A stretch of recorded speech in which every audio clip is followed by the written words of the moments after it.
eu acredito que doeu, principalmente por como se desenhou, né, Folha? A gente até estava comentando isso no pré-jogo, eu lembro que eu conversei isso bastante lá com vocês, né, no Parque Santiago, com o Neto, com o Wendel, que o Bahia já vinha levando mais gols do que o comum, né? Do que vinha se tornando o comum do Bahia. O Bahia ficou, acho que, 6 jogos sem levar gol, 5 jogos sem levar gol.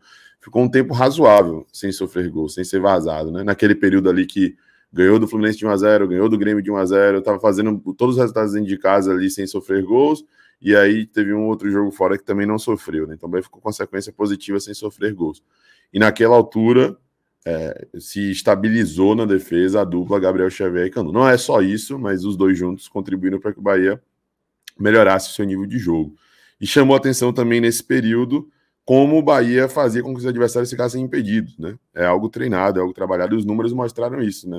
O Bahia tinha, 10 gols impedidos do adversário a mais do que o segundo colocado na lista do Footstats. Então, é algo treinado, é algo trabalhado e é algo que estava funcionando. E aí, nesse jogo, a gente viu o Bahia levar gol, errando a linha de impedimento, Gabriel Xavier da condição para Ferreirinha, tem mérito de Ferreirinha, tem mérito de Luciano. Mas em outras oportunidades também tinha mérito de Júnior Santos e Tiquinho, tinha mérito de não sei quem, e o Bahia conseguia fazer essa linha. E nesse jogo, apesar do lance de Caleri ter dado certo, no lance de Ferreirinha não deu. E para essa execução obter êxito nessa execução, tem que ser 100%, né? Não dá para errar nenhuma. Se você se propõe a fazer linha de impedimento, não tem como você acertar 90% das vezes. Tem que acertar sempre. Essa é a realidade. Porque quando você erra, acaba gerando uma situação clara de gol, e se o centroavante, o atacante, for muito qualificado, como são os do São Paulo, a gente vai acabar sofrendo gol. E além disso, outras situações de jogo que a gente já vinha alertando.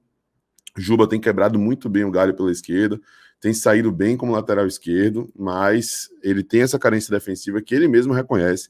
Lembro que foi uma resposta para uma pergunta minha na coletiva, que eu até me surpreendi em ele falar que sabe que defensivamente não é tão bom e que estava trabalhando para poder melhorar isso. E aí, em determinados momentos, quando você, novamente, você eleva o nível do adversário e se expõe o jogador, a gente vai sofrer com isso. O primeiro gol, o jogador de São Paulo pega a bola livre pela direita para poder encontrar a Caleri no meio da área e a Caleri poder definir. Então, o que mais dói é porque o Bahia errou como não vinha errando individualmente.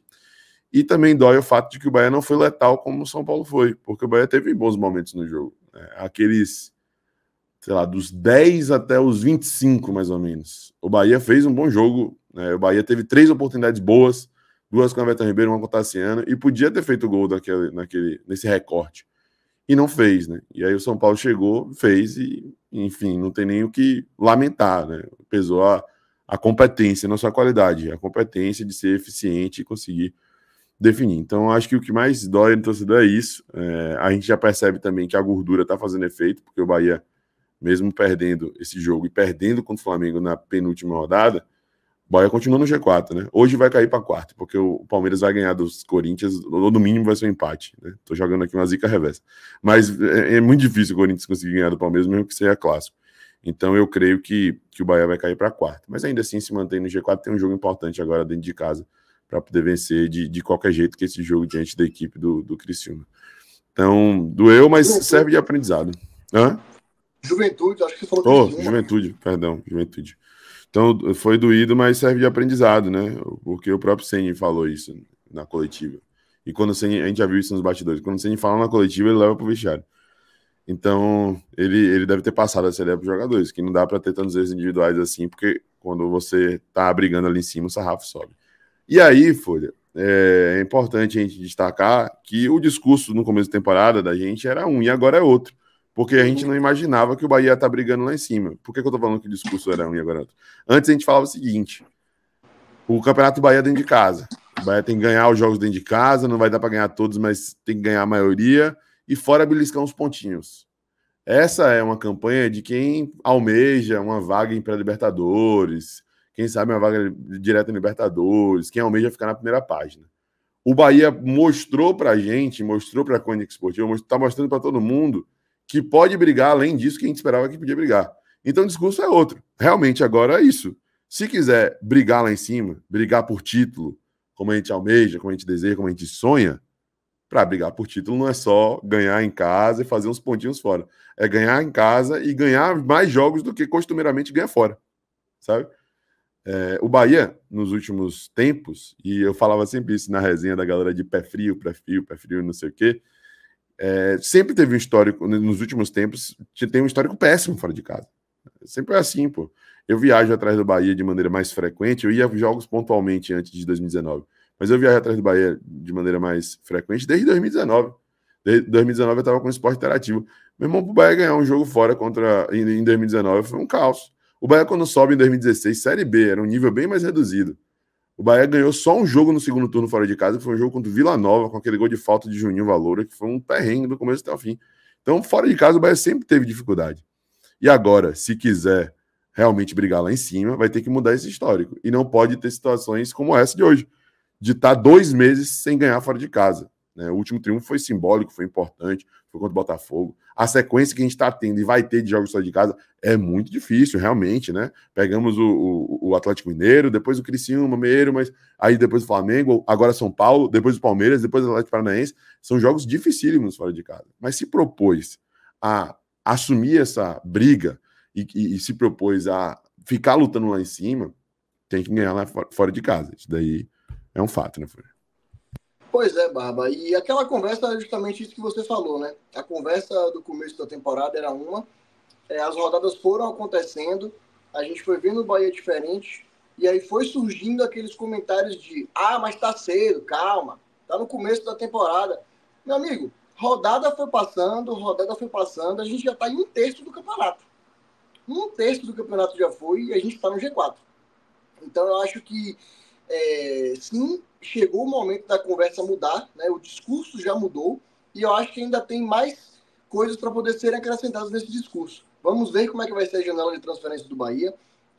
A gente está vendo já nos bastidores, em entrevistas, em coletivas, que os jogadores do Bahia já falam, já comentam sobre um possível título, sobre uma possível briga lá em cima. Então o clima está totalmente diferente.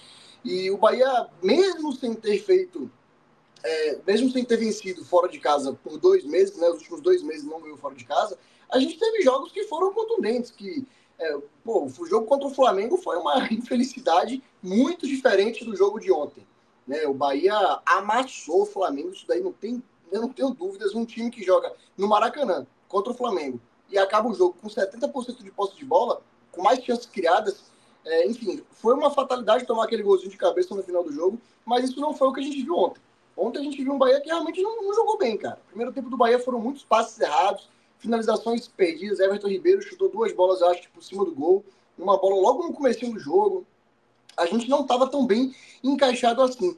E justamente quando o Bahia começa a buscar o jogo, né, faz o primeiro golzinho, estava melhor na partida, estava começando a apresentar o futebol que a gente gosta, que a gente está acostumado, a gente acaba tomando o terceiro gol. Mas é isso, Brasileirão, ela não tem tempo para a gente poder ficar remoendo a derrota, o próprio Ceni já disse isso. Agora é focar no jogo de quinta-feira, colocar o treinamento em dia, focar no que errou, porque, como você disse, Barba, perfeito. Se você quer trabalhar numa linha de impedimento, ela não pode ser 95%, ela tem que ser 100%. Inclusive, o Bahia ele passou aí uma sequência de vários jogos sem sofrer gol. Na verdade, sofreu, né? Mas o trabalho, a estratégia da linha de impedimento nos anulou de sofrer o gol de verdade. Então, agora é acordar, focar. A gente ainda tá bem e vamos continuar nessa, porque tem jogador novo. Vamos ver como é que vai ser essa ponta esquerda agora. Se Boducci, quem sabe, já chega sendo titular. Provavelmente não, né? Deve entrar ali no segundo tempo, nos primeiros jogos e tal, começar a assumir, ver como é que ele vai se desenvolver aqui. Já tá treinando aqui faz tempo. E aí, quem sabe, a gente não pode ter mais um apoio de Juba, talvez no meio campo, porque, como eu já tinha dito antes, eu acho que lateral é uma posição que a gente não costuma ver ser substituído, né, o tempo todo. A gente até tem visto o Rogério Ceni optar por tirar Gilberto, colocar Ademir nos jogos, e aí no final do jogo, né, o resultado mais positivo pra gente, ele vai, tira o meio e bota Cicinho para poder cobrir a ponta direita. Não sei se a gente teria uma estratégia parecida na ponta esquerda, porque é uma posição que a gente de fato tem essa carência, né? Juba cobre essa posição, mas eu acho que com um de ofício ele pode ser requisitado em outras posições, na sua posição de ofício. Então vamos ver como é que vai ser o desenrolar, mas eu já até deixo aqui para o torcedor meio que não é um alerta nem nada, mas Perder faz parte. Perder, infelizmente, faz parte. O Bahia ainda está bem, estamos no G4 e vamos trabalhar para que a gente continue assim.